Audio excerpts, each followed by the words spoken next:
So in this video, we're looking at rationalizing denominators when we're simplifying, dividing a radical, a square root, and we cannot get rid of the radical on the bottom. All right, and that's one of our rules in dividing. We can't have a square root in a bottom of a fraction. So I'm going to show you guys how to get rid of it in these examples. So again, we're looking to get rid of the square root in the bottom of a fraction. So we leave a couple of lines there to write more information in a second, because we're going to do an example. So I want to show you what I'm talking about. So here's an example where we have the square root of 5 on the bottom, and no matter what we do, there's no way we could break this 5 down and get a radical on top. So instead, we have to make a perfect square on the bottom and then square root it. So think of what can we multiply 5 by to get a perfect square.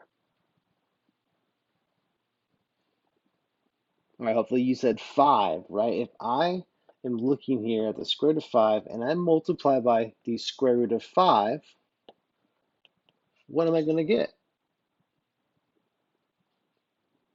Good. The square root of 25 will be on the bottom, okay? That's going to be very helpful because now we can actually take the square root where we couldn't do the 5 over here. But now we made it a perfect square that we can square root. And the square root of 25 is going to be 5 on the bottom, all right? But that's only the denominator. And we have to remember in math, whatever we do to a denominator, we also have to do it to the top. We have to multiply also the numerator. So right here, when we multiply the bottom by root 5, we also have to multiply the top by root 5, because that is not changing the value. Look at that. Root 5 over root 5 is just a fancy form of 1. And 1 times anything is not changing the value. We're just changing the way we're going to write it, right? A different way to write this. All right, so the top will be 4 times root 5. So we'll have 4 root 5 on top. All right, so let's go ahead and make this a little bit cleaner. So our answer will be 4 root 5 over 5. All right, before we circle it, do we simplify? Are we going to simplify this 5 and this root 5? Good, I hope you didn't fall for my trap, right? You cannot do that. They're not inside a radical on the bottom. So these are in different places. That's going to be our final answer. We can't we can't simplify 4 over 5 because it can't go further down. It can't be reduced any further. And there's no other square root to break this down with. All right, so again, to recap, rationalizing, what we're going to do is you need to make a perfect square on the bottom, a perfect square on the bottom. All right, so go ahead and write that up here. Multiply the bottom, the denominator, to make a perfect square.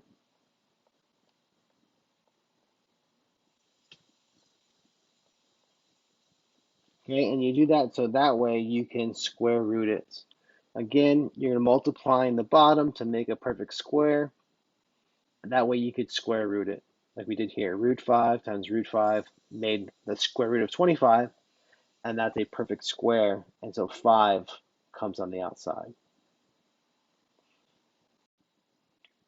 All right, let's go ahead and do another example. I'm going to kind of zoom in to make more room for myself right next to C3PO.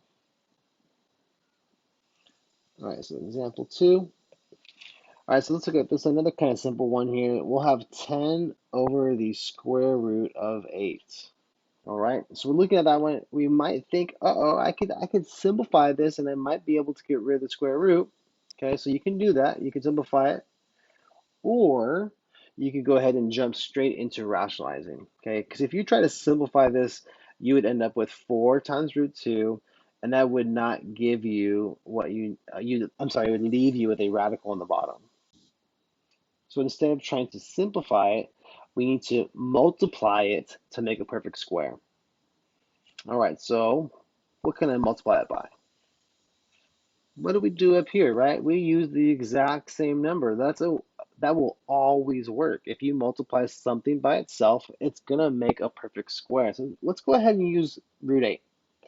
All right, so we're gonna multiply by the square root of 8 on the bottom, but whatever we do the bottom, we gotta do it to the top. All right, so let's go ahead and multiply straight across the top. We would have 10 root 8 on top.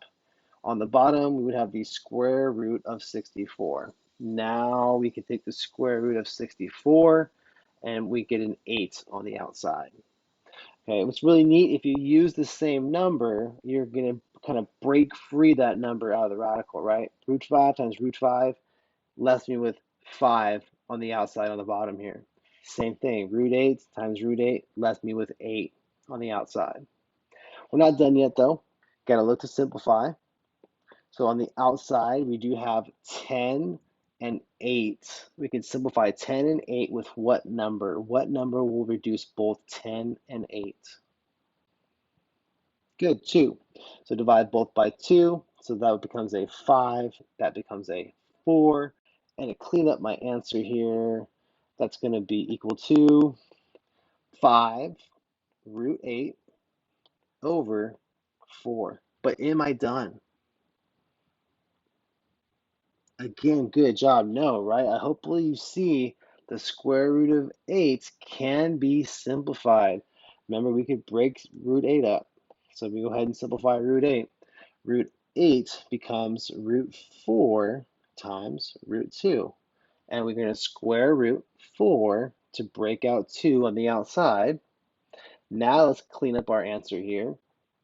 2 times 5 times root 2. That's going to be all on the top of our answer here. So 5 times 2 is 10. So 10 root 2 over 4. Guess what? That's right. We can keep reducing and we have to. So 10 over 4 can reduce. 10 over 4, again, will reduce with 2. So reduce that, simplify that to 5, simplify that to 2. So our final answer, after all our simplifying, it'll be 5 root 2 over 2. Let me write that a little better. 5 root 2 over 2. And there's our final answer. I'm curious if any of you thought about doing it another way, because there is a better way. I call this kind of the robot way, the C3PO way, where I always use the same number to make a perfect square. But you don't always have to use the same number. Think really quick.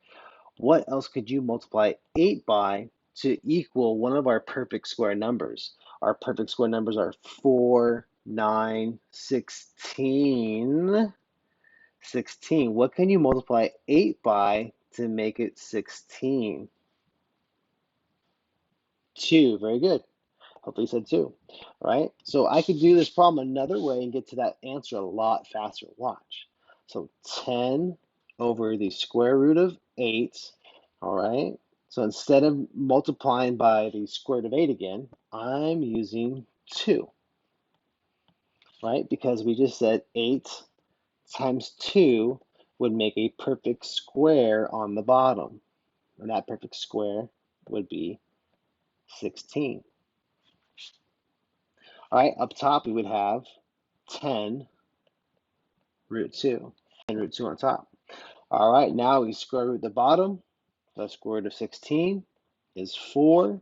And now we look to reduce, simplify our numbers that are on the outside. 10 over 4. And this is a lot like that one over there, huh? 10 over 4 will reduce, right? So we cross that off, becomes a 5. Cross that off, becomes a 2. So our answer, a lot faster, is 5 root 2 over 2. All right, so doesn't matter how you get to that answer. Okay, there are faster ways if you look to make a perfect square on the bottom. And that's what we say up here in our notes. Okay, it doesn't say always multiply the same number. Okay, instead multiply to make a perfect square, something that you could square root. All right, let's look at this next example a little closer. All right, so what we have here, we got, whoops, 9 root 2 over root 18. All right, so I want you to always look at the problem. Don't just jump into straight multiplying by root 18, okay? You'll get your right answer if you do it that way. You'll still get the right answer, okay? But I want you to look at the problem first and see, is there a better way? Is there a faster way to do this, a more efficient way? Is there? All right, so I hope you saw that you can do this without rationalizing, okay? One way of thinking about it is using that concept of the square root, since they're both under the radical, they can be both under the same radical, right? I could split them up to be the outside 9 over 1 times root 2 over root 18, because I can write this as one big square root. Okay, let me go ahead and do that. One big square root. Okay, so 9 over 1 times the square root of 2 over 18. Okay, and that is helpful because I know I could reduce 2 over 18 to be 1 over 9. So I would have still my outside part, 9 over 1. Now I would have the square root of 1 over the square root of 9. Both are perfect squares. The square root of 1 is 1. The square root of 9 is 3. Okay, so now all I have to do is just do my last division part, which would be, or I should say multiply. I would have 9 on top, 9 times 1 to get 9.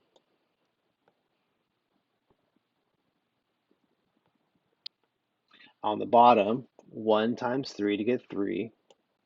And then I would finish my simplifying.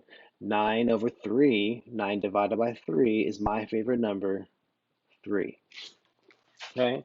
Now, again, you could have used simplifying. You could have rationalized it. You could have broke this down too. Another thing that you could do is 9 times 2. Watch. You could break this down instead with 9 and 2. Okay, you get the exact same answer if I go this route. So that's a 3. So the problem would be rewritten as 9 root 2 on top. On the bottom, simplifying root 18 would have been 3 over root 2. And check that out. Root 2 over root 2 cancels each other out, goes to 1. And then 9 over 3 becomes 3. So there's many ways to get there, guys. I want you to think about the problem before doing it. It looks like my second way was a lot easier than what I did over here, right? A lot, but these two ways are a lot easier than trying to rationalize it. So always look first to see if you could get rid of the radical another way. All right, go ahead now and do a paddle on practice. Try this problem using what we just learned. All right, so here we got 3 root 2 over 2 root 3. All right, so remember you cannot have a square root in the bottom. So do your best to get rid of the square root. All right, I hope you took the time to work the problem out. I'm going to go ahead and move this page up a little bit, give myself a little more room. All right, so again, I'm looking to simplify and reduce first. I can't do any of that in this case, right? Can't simplify these radicals. I can't simplify the fraction. So what I'm going to do, look at maybe doing a big root over 2/3. That's not going to help me either. All right, so I have to rationalize. So the last thing I have to do here, looking at, or my last choice, I should say, is to multiply root 3 by something to make a perfect square. All right, I'm going to use itself. So I'm going to take the bottom down there, I'm going to multiply by the square root of 3. And do the same thing to the top. Root 3 will times the top as well. All right, so we'll go ahead and do the top first. So 3 times 1, nothing out there. So that's going to be a 3 on the outside. And what's going to be inside now, though, is going to be root 2 and 6. So, sorry, root 2 and 3 to make root 6. Okay? There's our top, our numerator. And now the bottom, we're going to multiply outside 2 times 1 to be 2 still. And then inside, though, we're going to have 3 times 3. All right, so we know from our multiplication, we chose that to get root 9, right? And the square root of 9 is 3. So we're going to have 2 times 3 on the bottom, okay? And that's going to be 6. So we'll have 3 root 6 over 6. And then we look, sometimes when we can't do it in the beginning, in the end we can. Now we look to reduce the fraction, simplify. So 3 over 6, that's going to reduce with 3. So that will turn into a 1, and that will turn into a 2. So our final answer is going to be 1 root 6 over 2. All right, so I'm going to save this last example because it's kind of tricky. All right, it looks scary too. All right, it's tricky because you have two terms up here. So when you go to rationalize, you're going to have to multiply both things here. You're going to distribute whatever you multiply with. All right, so let's look at 18. We could use 18, but what else could we multiply 18 by to make a perfect square? All right, I hope you saw that you could use 2. We can multiply 18 times 2 because 18 times 2 will make the perfect square 36 on the bottom. All right, so we'll have, let me make a little bit more room right there. Hey, there we go.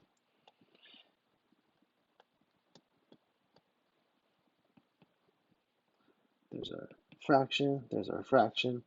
All right, so again, 18 times 2 will give us 36, but whatever we do on the bottom, we got to do it to the top. The square root of 2 has to multiply on top. All right, so here's where it gets kind of tricky because you do have this quantity of 2 terms up there. All right, so when you go to multiply on top, think about distributing, which we learned we can do this in our multiplication notes. Root 2 times root 2. Well, root 2 times root 2, that's going to be the square root of 4, which is 2. So we'll have 2 after that first distribution, and our next one will be 5 times root 2. One number's outside, one's in the inside, so we can't do anything but just write 5 times the square root of 2. All right, so there's our top. The bottom we have to finish because the square root of 36, which we made, is a perfect square. That's going to turn into 6 on the bottom. All right, so our answer will look like this. We'll have on top 2 plus 5 root 2. That's our distribution, okay? And then on the bottom of our fraction, make the fraction bar, we're going to have the square root of 36, just 6. Okay? Now, we'll learn in the future that if we have 3 parts here, if these 3 numbers on the outside have a common factor, we'll learn in the future how to reduce that term. But right now, it looks good. There is no common factor. This would be our final answer.